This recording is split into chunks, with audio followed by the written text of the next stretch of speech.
Hello, everybody, and thank you for tuning into the Liberty Report.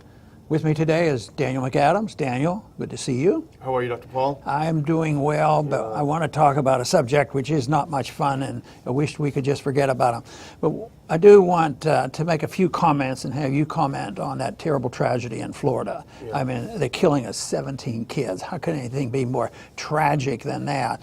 And everybody are wringing their hands, and you know, the left has come out immediately. Well, it's all the guns. Get more guns off the street, more gun regulations. That'll solve the problem. Others will say, well, you should have guns in places, and the solution is that teachers have guns. I'm not so sure that is a simple answer whatsoever, because if you had a private school, the school would decide, you know, the safety issues and how you handle guns. But nevertheless, it is an utter tragedy. And the reason that we've suggested that we talk a little bit about the FBI is there's some type of evidence that they were fully warned, which is not something brand new, because I might mention later on the different times the FBI should have been involved and they fall flat. And of course, we read about the FBI all the time right now. And what are they doing? They're in Russiagate and they're testifying who's lying on this. It's all politics. And it looks like sometimes they're not doing the job that they're supposed to be doing. Yeah, that's certainly the case. And obviously, it's impossible for them to get every lead down. But there was something that came out. A gentleman, Ben Benight, on his YouTube page, he noticed a crazy comment. I'm going to be a professional school shooter, from someone called Nicholas Cruz, which is the name of the person who shot up the school. And he sent this to the FBI tips email, and the FBI did contact him. They didn't just completely drop the ball. They contacted the person that gave the release. Yeah, right. He sent it and asked if he knows this guy, knows anything about him. He said, no, I'm just passing this on. So we don't know what happened. We don't know the entire story. Yet we still can talk about how they do a lot of things that they shouldn't be doing. And they fall, some of their, some of their information gets false through the track, and they don't follow up on it. But here's a guy, I mean, he was waving a lot of flags. Yeah. I mean, he was in a tough home situation. His parents had recently died. He's been in school. He's a troublemaker. He was suspended, and then he was expelled. And people knew that he really had, a lot of problems. And now we read, which always seem to come up, and I especially pay attention to this.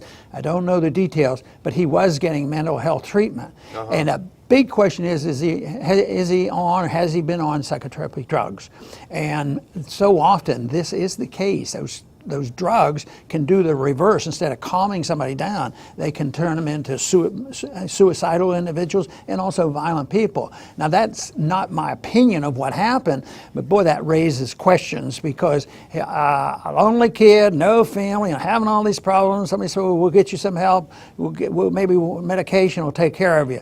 Well, I have a strong disbelief that those medications are very, very helpful. Maybe rarely so, but I just am not very trusting of those medications. That does seem to be a common denominator in the mass shootings, and maybe it's just circumstantial, but it certainly does. But yeah, there are a lot of red flags. I mean, he apparently, according to press reports, he would post things on social media like, quote, I want to shoot people with my AR-15, which is what he did. So that's kind of gives an indication that it shouldn't have been a real shock that the guy was doing this.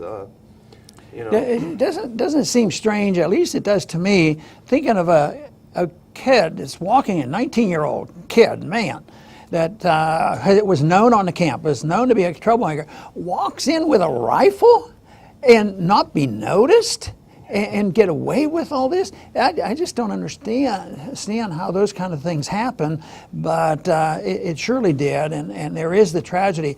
But my beef is that I've never had much confidence in the FBI. I mean, they've had a good reputation, but over the years, they haven't really done their job. They're usually spying on Americans, and from the very beginning, they've been doing they spy on people and use for political reasons. How about just recently? What has the FBI been doing? You see them on TV. They're involved in Russiagate and all these investigations, and they're proven to be liars at times and mischief. They're doing that and not following up with a lead like this. That seems to be a problem. But just think in our recent history, we have this tragedy at Ruby Ridge. The FBI was involved there. Nobody was punished.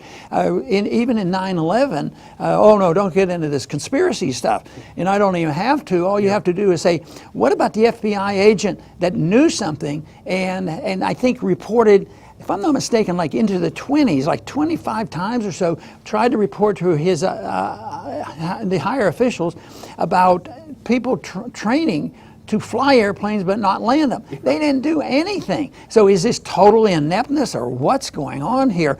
But I would think also if you had the FBI doing the job they're supposed to be doing, maybe they should have been involved in telling us what was going on at the Davidian compound rather than just murdering those kids. You know, so to me, I think they have a lousy reputation.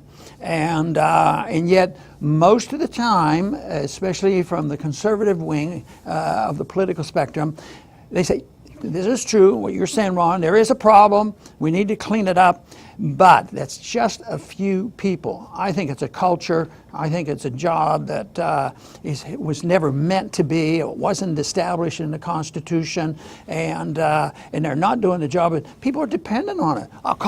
What did this young man do? He sees this guy writing about killing people. Call the FBI. Call the FBI, and they'll take care of us. But I would think people eventually will lose confidence in the FBI to solve these problems. But I think it's so sad because it isn't easy. It isn't some of the foreign policy problems that we deal with. I think the solution is much easier, you know, just get out of the way and mind our own business. But this is a little more complicated. But if you think in terms of privacy, private property, private schools, homeschooling, you don't have these kind of problems. I mean, it's in the government atmosphere of schools, but that sounds like a blanket accusation, which I don't mean it to be, but I do know the environment there seems to be different than if you have a private school. You have less drugs and less violence, but I would say that it's still possible because people do have mental problems and they do get on these drugs and everybody is vulnerable. But there sure is almost like getting to be an epidemic. It used to be, oh, this is an isolated incident, but this is getting a little bit too common to just say it's isolated. So there's something terribly wrong with our culture if this continues to go on or increase in frequency. And, you know, we understand that it's not a perfect world, you know, but it is a matter of priorities, like you say, with the FBI. The other thing that they're involved in is, you know, half the time that they make a big terrorist arrest, they've been motivating this terrorist, they've been, you know, colluding with this potential terrorist. Usually it's a loner or a loser that they hook up with and say, hey, don't you want to bomb something? Don't you want to bomb something? So they get involved with this too. So it's an issue of priorities. And I think we would argue that their priorities right now seem a little bit screwy. Yeah, and I think the thing you mentioned there about how they get involved and deal with people, and that is the principle of entrapment. And our government does it all the time, and they should never be allowed to break the law to try to get somebody else to break the law so that they can, you know, take him in and arrest him.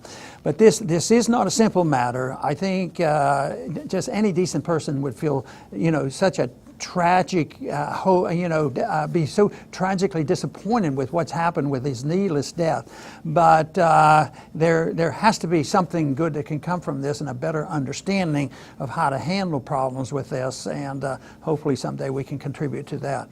I want to thank everybody for tuning in today to the Liberty Report, and please come back soon.